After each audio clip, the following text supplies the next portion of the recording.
Étienne Chouard, bonjour. Merci pour répondre aux questions de l'agence Infolibre. Alors, on vous a assez peu entendu ces derniers mois sur des questions d'actualité, donc je vais vous poser quelques questions. J'ai 5 questions pour vous aujourd'hui. Alors, la première question, c'est qu'est-ce que vous pensez de la mise en place de l'état d'urgence en France, de ses dérives, et particulièrement de la tentative de son introduction dans la Constitution ?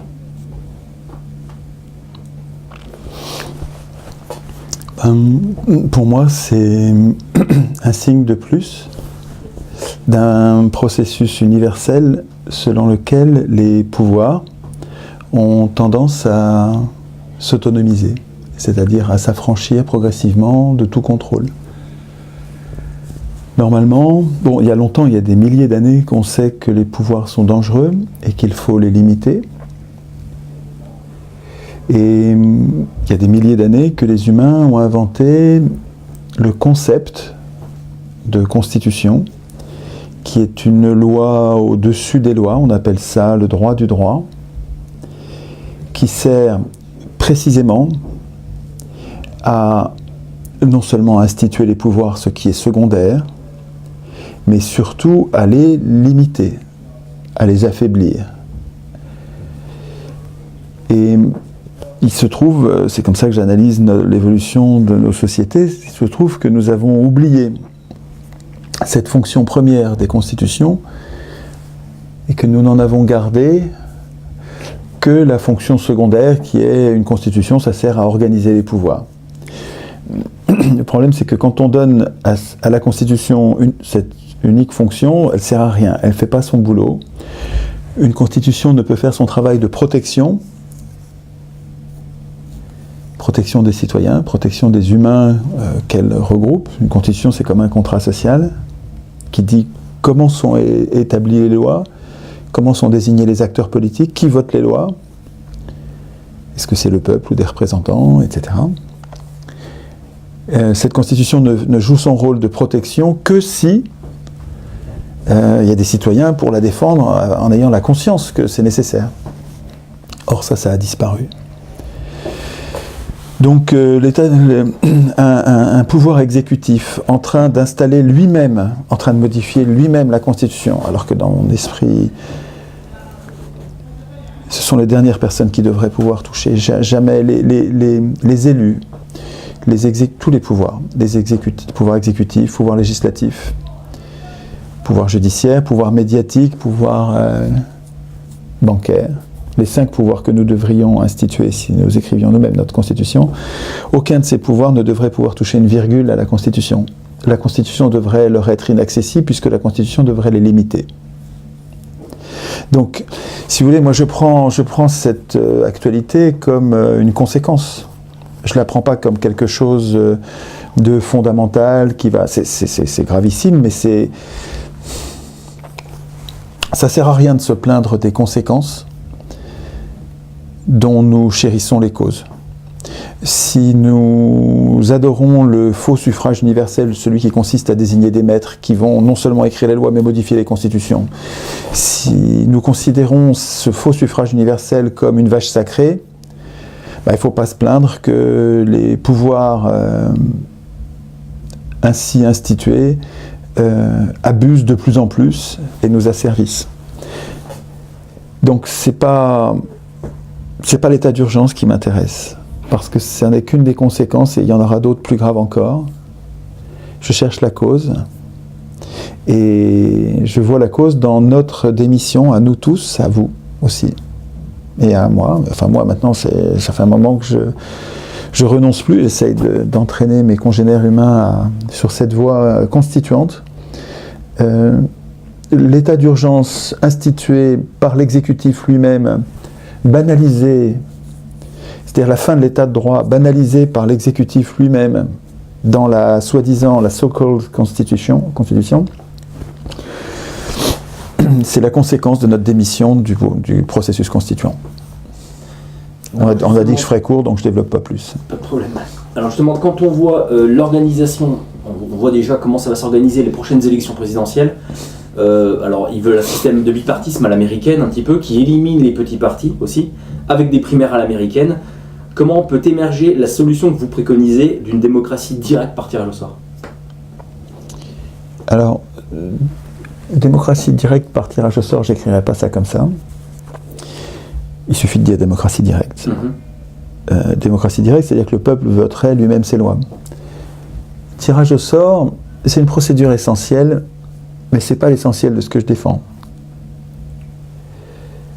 Il n'y a pas de démocratie sans tirage au sort, donc c'est essentiel. Mais il faut surtout qu'on s'en occupe, nous. Et ce qui est plus important, c'est qu'on devienne constituants. Nous tous. Tous ceux qui roupillent. Tous ceux qui roupillent, je pense, parce qu'ils ont intégré, ils ont l'impression réelle qu'ils sont en prison politique, c'est-à-dire que même s'ils se donnent du mal, ça ne changera rien. Et ça fait une bonne raison de pas faire de politique, quoi, puisque de toute façon tout est fermé, les portes sont fermées, les fenêtres sont fermées, il n'y a pas d'issue, il n'y a pas de place pour moi, pourquoi je vais me donner du mal? Et aller élire des maîtres, j'ai pas envie d'élire des maîtres, je les comprends, j'ai pas envie d'élire des maîtres, je me déplace même pas pour leurs élections. Si c'est pour désigner des maîtres, qu'est-ce que c'est que ce régime? M'en fous. Voilà. Donc, si vous voulez, la prochaine élection présidentielle, moi je m'en fous aussi complètement. Je sais bien que c'est pas par là que je vais régler quoi que ce soit. Peut-être qu'un candidat, à l'occasion d'une campagne, pourra, sans aucune chance d'être élu, mais peut-être porter ce message que si on veut une constitution, il faut qu'on l'écrive nous-mêmes, mais j'en attends pas plus. Je sais bien que les médias ont été achetés par les banques et les industriels, les multinationales. Donc vous avez Lagardère, Dassault, et des marchands d'armes et des banquiers qui ont acheté absolument tous les grands médias qui comptent, qui permettent de forger l'opinion, et qui permettent donc de gagner les élections, et qui permettent donc d'écrire les lois. C'est vraiment un piège. On ne gagnera jamais les élections. Donc parce que le piège est maintenant rodé depuis 200 ans, hein, et ça devient une mécanique redoutable. Donc je n'attends rien de l'élection, je ne m'occupe pas de ça, je m'en fous. Je fais des ateliers constituants partout, je nous invite à pas jouer le jeu de ce faux suffrage universel, cette fausse constitution, cette fausse démocratie. C'est faux citoyen, on n'est pas citoyen, on est électeur, c'est-à-dire qu'on n'est pas adulte, on est enfant politique. Donc il faut qu'on fasse de l'éducation populaire entre nous pour devenir des millions à vouloir, c'est pas à demander à être constituant, c'est à vouloir être constituant. C'est-à-dire qu'on veut écrire nous-mêmes notre constitution. Donc, question d'actualité sur les élections, j'ai rien à dire, quoi. Hein, ça n'a pas d'intérêt. Ok. Est-ce que vous avez vu que le Sénat avait prévu de débattre du salaire universel cette semaine? Bon, alors malheureusement ça s'est pas déroulé parce qu'ils ont parlé d'autre chose, mais est-ce que vous avez vu déjà cette actualité? Est-ce que vous pensez que si le salaire universel était mis en place en France, est-ce que vous ne pensez pas que ça serait une manière de faire accepter une baisse des salaires appelée par tous les boss du 440 qui veulent faire baisser les salaires, donc, et en contrepartie, un salaire universel? Bon, de toute façon, j'attends pas des sénateurs qui sont élus avec l'argent des médias, des banques et des marchands d'armes. J'attends pas des sénateurs ni des députés. Une fois de plus, la solution à mes problèmes, ça n'arrivera pas. Pour moi, c'est des maîtres. C'est des gens que je considère comme des gens qui me dominent, qui m'infantilisent. Et je suis en train de penser, de réfléchir au remplacement de leur règne par un système démocratique digne de ce nom. Donc, est-ce que vous pensez que ça va quand même dans le bon sens, le salaire universel, ou pas du tout? Non. Oui, mais institué par nous. Parce que toute forme d'émancipation, le référendum d'initiative populaire, le salaire à vie de Bernard Friot ou le revenu de base de Milando, je ne parle pas du revenu de base des ultralibéraux. Il y a des citoyens qui réfléchissent au revenu de base dans des termes d'émancipation générale qui ne détruisent pas la protection sociale, qui sont très proches de ce que fait Bernard et Réseau Salariat. Les deux formules m'intéressent, moi. Je ne veux pas Et d'ailleurs, ils travaillent ensemble, hein, ils travaillent beaucoup ensemble. Donc, je n'attends pas des sénateurs, ni des députés, ni des gouvernements. Je n'attends rien de bon sur le plan du revenu de base ou du référendum d'initiative populaire. Ils vont tricher, ça va être une escroquerie libérale, une récupération capitaliste de ce qui sont au départ, référendum d'initiative populaire et salaire à vie, c'est des outils d'émancipation majeurs. Mais il faut que ce soit nous qui les instituions. Il ne faut pas que ce soit des maîtres élus. La solution ne viendra pas des élus. Je dénonce de plus en plus le principe même de l'élection parmi des candidats donne le pouvoir aux riches partout. La seule élection qui vaille la peine d'être défendue peut-être, c'est l'élection sans candidat, qui nous permettrait de choisir les meilleurs, vraiment ceux que nous considérons comme les meilleurs et que nous connaissons, qui sont autour de nous, donc les proches, et que celui-là, je sais qu'il est... moi, je vais vous dire les critères qui m'intéressent moi, mais chacun aura les siens. Mais ce gars-là, je trouve qu'il est calme, il lit, il sait écouter les autres, il parle pas tout le temps, il se met pas en colère, il arrive, je l'ai vu plusieurs fois, arriver à rapprocher les points de vue. Il diabolise pas les gens, il est capable d'écouter, de comprendre avant de commencer à essayer de convaincre. Ce gars-là, j'ai envie de l'élire parce que lui va être un bon représentant, en plus il est honnête, évidemment. Donc lui, je vais l'élire.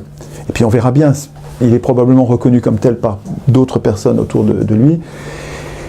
Et puis si on le pousse et qu'on est nombreux, il faut plus de tours, il faut 3, 4, 5, 10, quelquefois 10 tours pour élire quelqu'un comme ça, pour que progressivement on arrive à reporter les voix sur celui qui a le plus de voix spontanées comme ça, sans être candidat.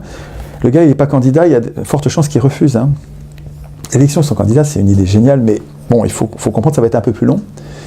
Mais celui qui est comme ça désigné comme étant le meilleur, spontanément, par les gens qui sont autour de lui, il va d'abord refuser, et puis, à force, si on est nombreux, on va le convaincre, on va lui dire, allez, ça marche comme ça à Cuba. À Cuba, vous savez qu'on nous présente comme une dictature. Il y a un parti unique, mais c'est pas lui qui désigne les candidats. Ah ouais, réfléchissez. C'est pas lui qui désigne les candidats. Alors comment ils sont désignés les candidats ? C'est les gens eux-mêmes, c'est les citoyens cubains qui disent au boulanger tu veux pas t'en occuper, toi t'es bien. Oh non, vous faites chier les gars. Tiens, j'ai pas envie. Si on a besoin de toi, puis finalement il le pousse et puis il y va et ça donne des gens bien mieux, des gens qui se dévouent. Bon, il faut pas leur coller ça trop longtemps quoi. 1 an, 2 ans. Puis il faut les payer correctement, les aider à faire tourner la boutique pour que quand ils rentrent, ce ne soit pas la ruine. Mais bon, il faut faire ça ensemble. C'est-à-dire qu'on le porte et on va l'aider. Ça n'a pas le même goût que l'élection parmi des candidats qui nous amènent des représentants des banques à chaque fois depuis 200 ans. Une dernière question alors. Est-ce que vous avez vu les dernières dispositions prises par la BCE ? Oui, bien sûr. sûr. Acheter 80 milliards de dettes pourries tous les mois. Qu'est-ce que vous en pensez et quelles seront les conséquences selon vous ? On se demande, chaque jour il y a un scandale plus révoltant que la veille et on se demande où on va trouver l'énergie pour se révolter à force d'être épuisé de révolte.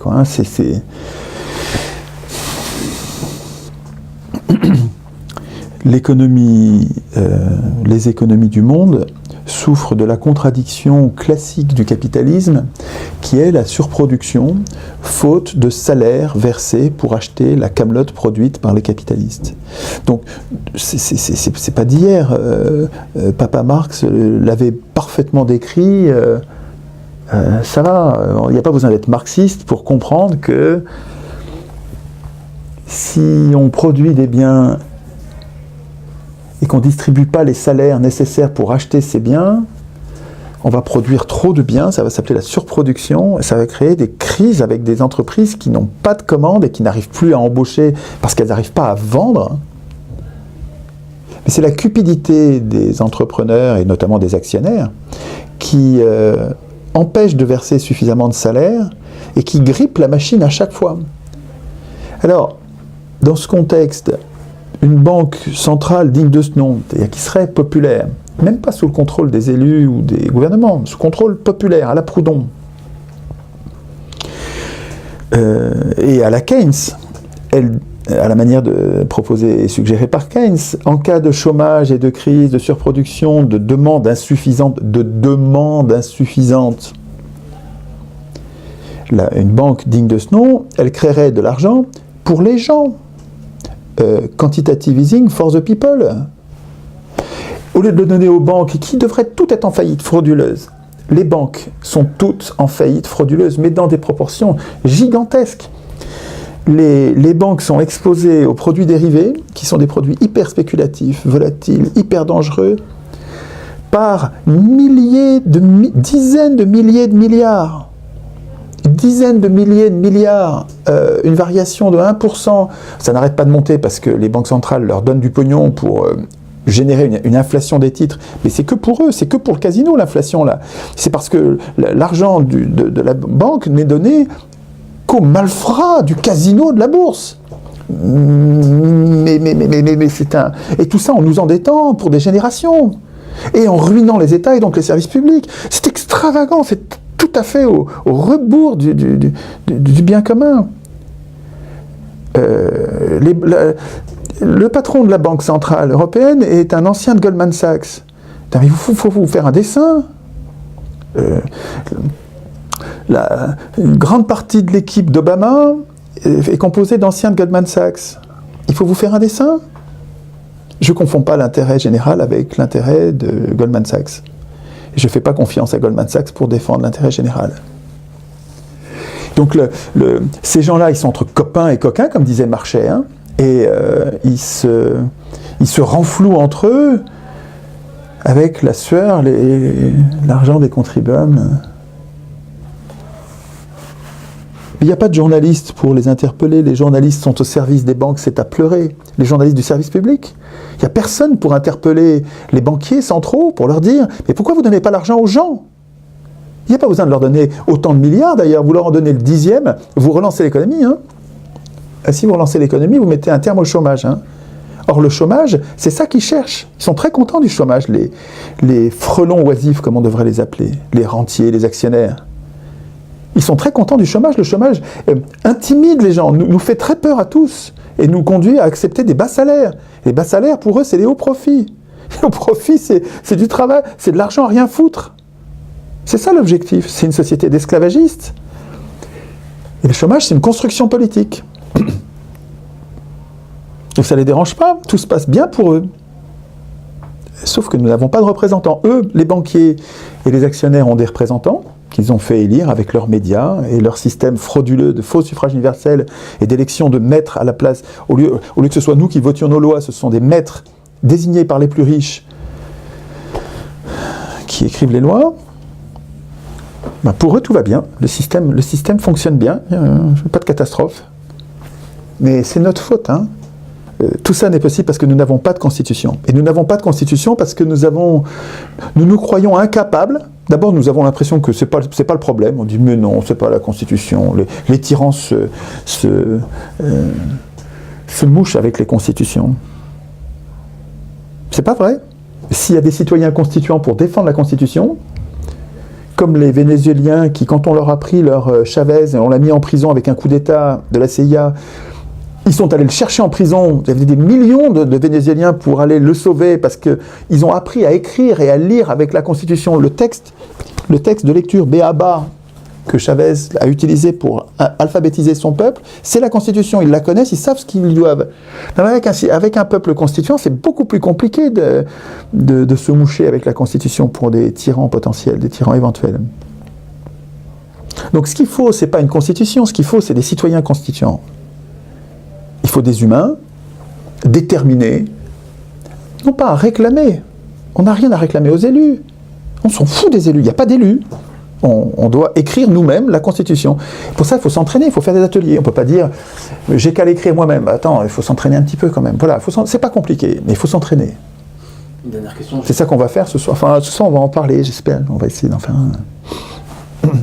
Alors, oui, excusez-moi, je vous interromps. Tout à l'heure, vous parliez de gens qui n'ont... Enfin, de camelotes faites par les grandes multinationales. Parce que la plupart des produits sont métiers. Qui ne trouvent plus de gens pour les acheter. Est-ce que justement vous ne pensez pas que le pouvoir a pris conscience de ce problème-là et c'est justement pour ça qu'il vient de mettre au premier plan cette histoire de salaire de base universel et qui revient et qui vient au C20? Est-ce que vous ne pensez pas qu'ils ont pris conscience du problème? Non, le capitalisme dévoie les initiatives populaires pour les tourner à son avantage et en les salopant. le revenu de base, un revenu de base digne de ce nom, d'abord ne détruit pas les assurances sociales, ça fait en plus, et d'un niveau suffisant pour ne pas avoir à travailler, pour pouvoir refuser de travailler. Pour moi, c'est un chantier, c'est quelque chose à quoi je réfléchis, je n'ai pas tranché. Je préfère le salaire à vie de Friot, qui généralise le statut de la fonction publique, qui généralise le salaire à vie, le salaire avec la qualification de la personne et pas du poste. Et donc on continue à travailler. Simplement, on n'a plus peur d'un employeur qui est un maître. On a un emploi, on n'a plus d'emploi, on a un salaire à vie. Ça paraît plus émancipant, plus complet que le revenu de base.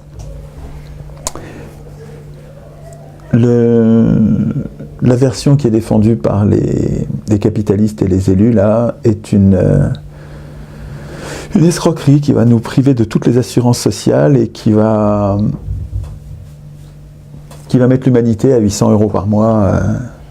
C'est une catastrophe. Il faut lire Franck Lepage aussi, qui vulgarise bien et qui réexplique avec ses mots qui sont puissants le travail de Bernard Friot. Franck Lepage, un bonhomme remarquable, important à connaître. Si vous ne connaissez pas Franck Lepage, il faut découvrir ça. Toute dernière question. Une fois que les gens seront bien entraînés. Voilà, seront bien entraînés, auront écrit une constitution. Comment on va passer comment ça va se passer? Exactement. Comment ça va se passer? Comment on l'a fait? Je suis pas devin. Je peux pas vous dire quel va être l'étincelle qui va mettre le feu aux poudres. En Tunisie. Une révolution, votre avis, violente, oui. Ou est-ce que ça sera quelque chose qui se fera naturellement? Ce sera une révolution. Le fait que le peuple écrive lui-même sa constitution, ce sera en soi une révolution qui permettra de tout changer. À mon avis, elle sera violente si on est peu nombreux et qu'on essaye d'imposer à qui que ce soit ce changement. C'est pour ça que je travaille à l'extension des ateliers constituants pour qu'on soit très nombreux. Si on est très nombreux, j'ai en tête, quand je dis très nombreux, je pense vraiment très nombreux, on n'y est pas encore. Hein. Je pense à ce qui s'est passé en Égypte, aux images de l'Égypte, à ces rues noires de monde dans tout le pays, tout le monde dans la rue. Vous avez le peuple entier qui descend. La police ne tire pas. La police, elle a sa famille, ses enfants dans la rue, elle ne va pas tirer. Et donc là, c'est pas violent. Les forces de l'ordre, elles font comme pendant la Commune de Paris, elles mettent les crosses en l'air et elles passent du côté du peuple. Et puis on refait un nouveau contrat social. Mais pour ça, il faut être très nombreux. Et il y a plein de jeunes gens qui ont le sang trop chaud, sang bouillant, qui veulent agir, qui brûlent d'agir. Les ateliers, ça change pas assez vite. Et ouais, mais ça va être violent si on fait ça trop tôt. Et j'ai peur que... Bon, il y a plein de jeunes gens qui sont très sincères là, dans leur volonté de faire la révolution tout de suite. Je les comprends, même si je désapprouve. Mais en plus, il y a des agitateurs là-dedans. Je pense qu'il y a des espions, des gens qui nous veulent du mal, qui nous poussent à agir violemment tout de suite. Si on fait ça alors qu'on n'est pas prêt, il n'y a pas assez de citoyens constituants là dans la population, le pouvoir aura qu'à prendre ce prétexte pour organiser des rafles et nous mettre en prison. Et puis voilà, il n'y a plus de résistants, on est tous en tôle, quoi. Je pense qu'il est beaucoup trop tôt pour s'insurger. Je sais que les gens, mais il faudrait faire des ateliers partout. Si on est constituant, on peut faire la révolution demain. Si on est nombreux là, on peut faire la révolution, ça va se passer tranquillement. Mais ça va pas assez vite. Les ateliers constituants, ça va pas assez vite. Les gens comprennent l'idée et le font pas. Je cherche un moyen de autoporter, oui, qui permette à l'idée d'être contagieuse toute seule, où il n'y a plus besoin de moi, quoi. J'ai pas besoin de venir à des conférences et faire des ateliers. Les gens ont compris.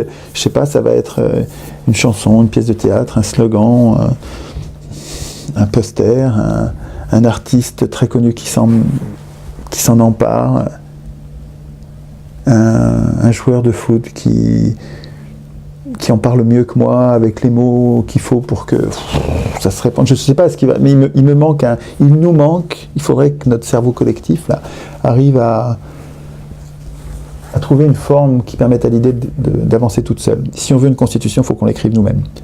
Et il n'y a que ça qui permettra de le faire pacifiquement et en profondeur. Pour nous émanciper, il faut qu'on ait une vraie constitution qui nous protège des voleurs de pouvoir. Et une vraie constitution, c'est jamais des voleurs de pouvoir qui l'écriront. Jamais, jamais, jamais, jamais. Ça n'arrivera pas. Vous pouvez vous descendre dans la rue tant que vous voulez. Si vous réclamez une constitution, vous ne l'aurez pas. Il faut que vous l'écriviez vous-même. Et il faut que vous soyez capable de discuter avec des gens qui ne vous ressemblent pas et que vous n'aimez pas. Il faut que les gens de gauche discutent avec les gens de droite. De droite, de gauche. Il faut que les gens de droite acceptent de discuter avec les gens de gauche. En arrêtant de se traiter de tous les noms d'oiseaux. Pour instituer ensemble notre puissance. Puis quand on n'est pas d'accord, et ben voilà, ce sujet-là, on ne l'écrit pas parce qu'on n'est pas d'accord. On écrit le plus petit dénominateur commun, ce sur quoi on est d'accord, c'est le peuple qui vote les lois, par exemple. Et puis, enfin bon. Mais il faut qu'on accepte de discuter ensemble sans les partis nous empêchent de fraterniser. Pourtant, on n'a pas les mêmes projets de société. Je sais bien qu'à gauche et à droite, il y a des projets de société très différents, antagoniques même. Hein. Les gens de droite veulent des chefs tout puissants. Pardon. Alors que les gens de gauche, enfin de vraie gauche, ne veulent pas de chefs. Ils sont anards, quoi. Hein. Pas de chef du tout. Donc c'est vraiment des projets de société antinomiques. Mais aucun des deux projets de société n'adviendra dans l'étau plutocratique actuel. Hein. Donc il faut qu'on arrive à ne pas se diviser, pas trop se diviser, essayer de se respecter parce qu'on est humain, quoi, et puis parce qu'on veut instituer notre puissance politique. Le temps du processus constitutionnel, puis après ça on verra bien avec les institutions qu'on aura pensées ensemble, quelle loi on écrit. Hein. Donc je ne sais pas comment ça va se passer concrètement, je ne suis pas devin. Mais ce que je sais, c'est que si on ne s'entraîne pas, comme un match de foot, hein, vous avez un match de foot, vous ne savez pas la date, vous ne savez pas où il va avoir lieu, vous ne savez même pas contre qui vous allez jouer, mais vous savez que si vous ne vous entraînez pas, vous serez nul, hein, vous allez perdre. Il faut qu'on s'entraîne là, il faut qu'on s'entraîne si on veut que la prochaine révolution ne débouche pas à nouveau sur notre impuissance comme toutes les révolutions passées.